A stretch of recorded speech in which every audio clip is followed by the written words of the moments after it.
Hi everyone, happy Friday. I thought I'd make a lesson for you guys today since I'm not going to see you, just to go over a few things that are in the course. So I wanted to start actually with this poem by Maya Angelou.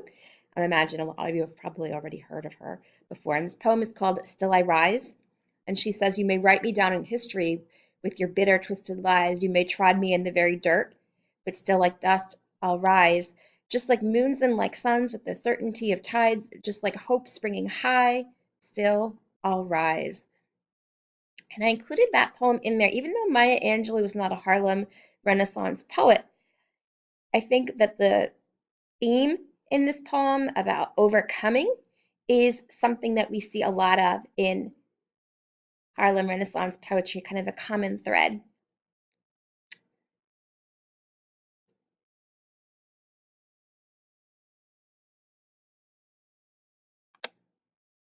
All right. So today is Friday. It is February 15th, and we are going to talk a little bit about Paul Laurence Dunbar. Yesterday in class, we read We Wear the Mask by Paul Laurence Dunbar.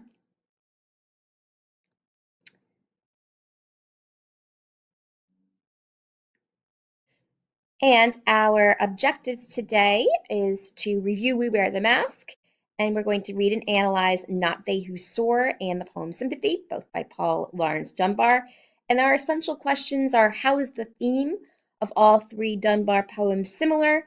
And why were these poems so influential to Harlem Renaissance poets? And if you recall yesterday, even though Paul Laurence Dunbar is included in this unit, he's kind of a precursor to the Harlem Renaissance. He actually died before the heyday of the Harlem Renaissance. Just a quick review from yesterday. Obviously, I don't have you guys here in person, but I'm hoping that if you look at this question, it would be easy for you to answer. It says, "What does the mask represent in the poem We Wear the Mask?" And hopefully, you, as you look at it, you would pick B, hiding one's feelings or true self is what the poem We Wear the Mask is really all about, and that's what the mask represents. So C here is the correct answer. Okay, we also remember we talked about how Paul Laurence Dunbar yesterday was the first nationally recognized Black poet. And again, he lived and died before the Harlem Renaissance of the 20s and 30s. But like I said before, his work directly influenced the Harlem Renaissance poets, and that's why he is included here in this unit.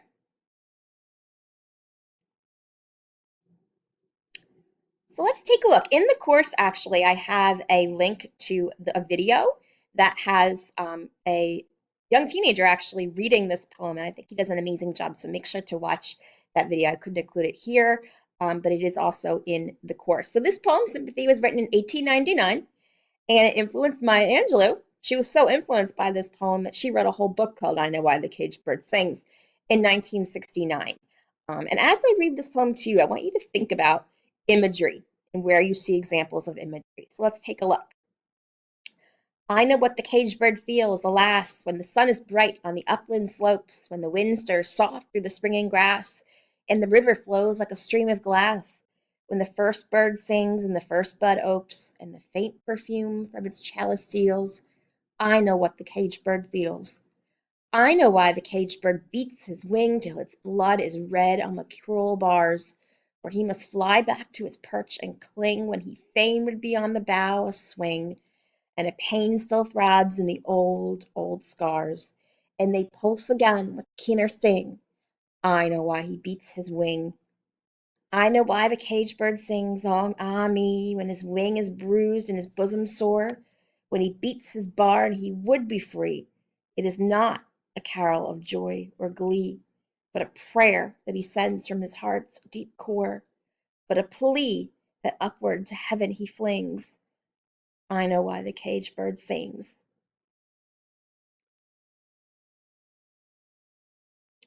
Okay, so this poem is called Sympathy. And one thing I wanted to go over was just the difference between sympathy and empathy.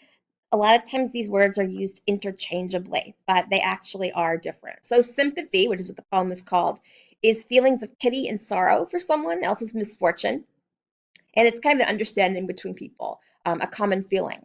Empathy takes it a step further, if you will. Empathy is the ability to understand and share the feelings of another. So when you empathize with somebody, it's even more than sympathizing. You can share the feelings of another and really understand it. While sympathy, it's more a feeling of pity or sorrow for someone else's misfortune. Empathy is even a stronger connection between two people and an issue. And interesting, he calls the poem sympathy and not empathy, actually.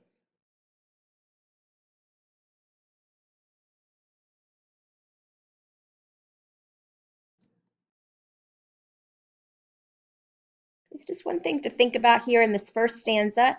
How does the cage bird feel in the first stanza?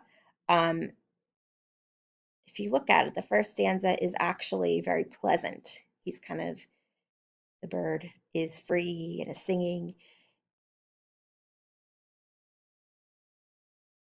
or he's dreaming of that rather. Um, and yet he's kind of locked up here. The second stanza, the tone really changes. So he's no longer dreaming of freedom, but this time he's beating himself against the bars of his cage, and we have this really sad image of his of blood on the cage as he tries to beat through. And then in the third stanza, he's singing a song, and Dunbar makes sure to let us know that his song is not a happy song. He's singing, but it's a song of prayer, asking for deliverance, essentially from his um, captivity. So that's kind of a basic concrete reading of the poem. And just to reiterate, in this first stanza, he's not free. He's just kind of dreaming of that freedom. I kind of said it confusing, but that's what's really happening here in this first stanza.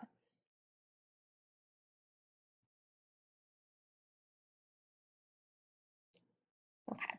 And just something to think about. Obviously, we can't answer this on the board, but why do you think this poem is called Sympathy? What do you think is the theme of this poem? What do you think this poem is really about? Take a moment, pause this if you need to, and just think about that.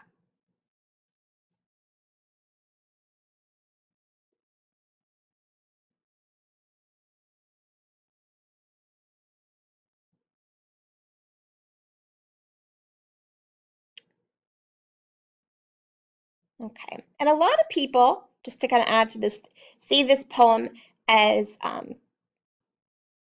metaphor for a slave or for somebody who does not have civil rights, obviously like African Americans. And this last part where it talks about singing is kind of a direct response. A lot of people, stupidly really, thought that when they saw slaves singing out in the fields, that they were happy. Oh, they must be happy. They're singing. And he's saying, no, they're not singing because they're happy. They're singing. They're praying to God for deliverance. That's why they're singing. And I think this is really a direct kind of response to that kind of silly way of thinking that a lot of white people at the time actually believed. So we're going to move on to his other poem, Not They Who Soar, written a year before in 1898. I'm going to read it to you here. Not they who soar, but they who plod their rugged way on help to God are heroes, they who higher fare, and flying fan the upper air. Miss all the toil that hugs the sod, 'tis they whose backs have felt the rod, whose feet have pressed the path unshod, may smile upon defeated care, not they who soar. High up there are no thorns to prod, nor boulders lurking neath the clod, to turn the keenness of the share, for flight is ever free and rare. But heroes they, the soil who've trod, not they who soar.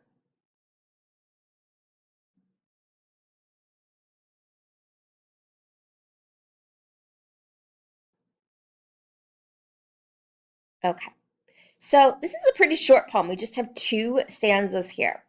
And the stanzas are a little bit different. Um, so this first stanza is kind of about a difficult life on earth. um, People who are either slaves or are working very, very hard physical labor.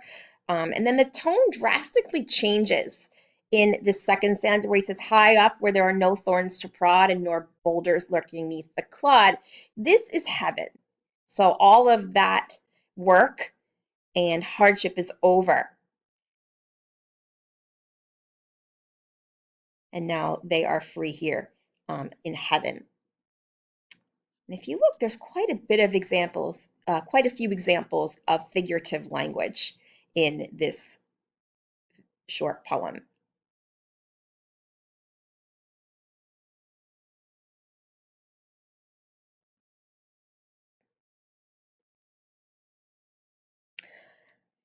And I think it's important to think about how this poem might be especially relevant to African Americans during this time period. Take a moment and think about how this poem might be relevant.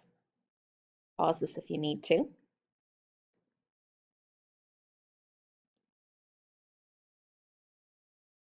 So, one thing to think about is he's sort of giving this hint, Dunbar's giving this hint that deliverance is possible. That yes, you are not treated fairly and you are discriminated against here on earth. When he wrote this poem, slavery was over, but there were still many trials.